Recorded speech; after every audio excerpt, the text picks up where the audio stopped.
Today in class we were given codon practice homework. This is the second page 34 in your packet. Again, that's the second page 34 in your packet. For the codon practice, it starts with a chart.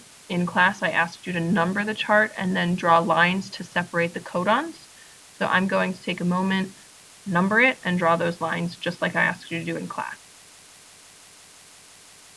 Okay, so you should have your chart numbered and divided just like I have this done here. It makes it a little easier to work through the remainder of the questions. What you're given is the mRNA strand. From that mRNA strand, you need to find the DNA strand, the tRNA, which is often referred to as the anticodon, and then you'll use a codon chart like the ones on the last 2 pages of your yellow packet to find the amino acid. So when we code for our DNA, we want to look at the mRNA that we're given. AUG is the mRNA, and we want to ask ourselves, what pairs with A? And T pairs with A. What pairs with U? A pairs with U. And what pairs with G? C pairs with G. So you'll continue through the chart filling in the letters. Again, U pairs with A, G pairs with C, G pairs with C. I'll let you fill in the remainder of the chart. Again, you'll do that with your tRNA. So A pairs with U. Remember, in RNAs, we're not allowed to have that letter T. U pairs with A, G pairs with C, U pairs with A, G pairs with C, G pairs with C. Finally, for the amino acid, we have to look the amino acid up on the codon chart. Again, the amino acid is based on the mRNA, so this amino acid will be based on AUG, the very first mRNA codon that we see.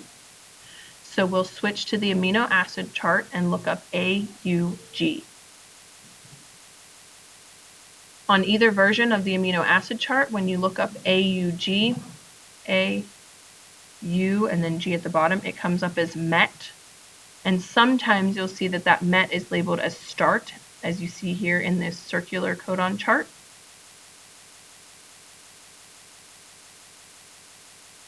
So I will then label the amino acid as MET, or again, some call it START as well.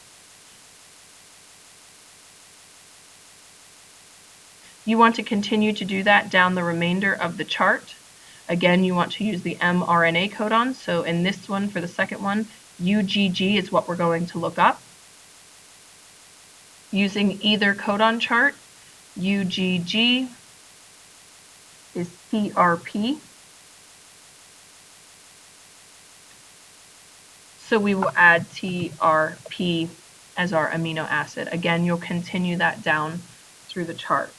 Once you have your chart finished, then you'll start working on the questions that follow. The first question here, assume the base in position 6 of the original DNA strand mutates to an A.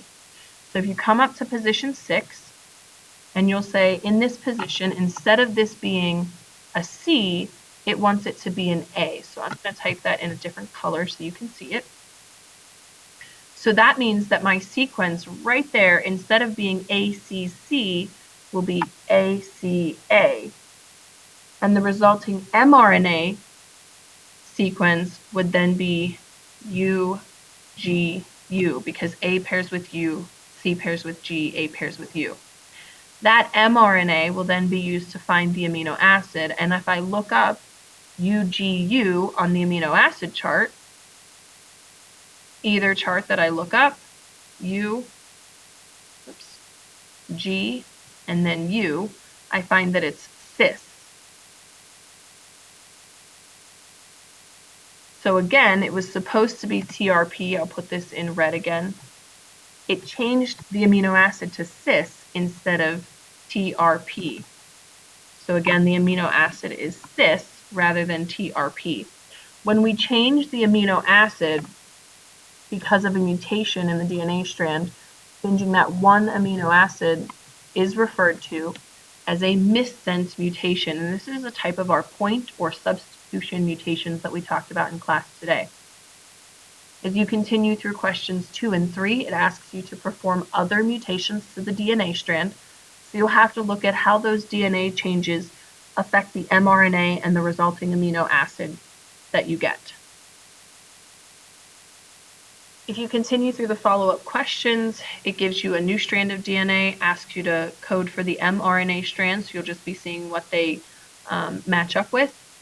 In number 5, it gives you an mRNA strand, asks you how many codons. Remember, codons are groups of 3 nucleotides. It also asks you what the amino acids are, and you'll need one of those amino acid charts, which are found on the last 2 pages of your yellow packet. 6 and 7 go into, again, amino acids with nucleotides. Remember, codons code for certain amino acids, and codons are groups of 3 nucleotides, so think about that as you work through numbers 6 and 7. This last chart that you see on the homework for tonight is just like the chart that we had on last night's homework, where sometimes it gives you the DNA, sometimes it gives you the mRNA, sometimes it gives you the tRNA, sometimes it gives you the amino acid, and that asks you to fill in the missing pieces or the missing spaces in the table. So you'll complete that just like you completed last night's homework. There is a video in the Google Classroom on last night's homework as well if you need some help doing that. If you look at questions 8 and 9, it gives you a DNA sequence. You have to figure out what the mRNA would be, then figure out how many codons are there and what the amino acids would be based on those codons, so you'll need your amino acid chart for both of those.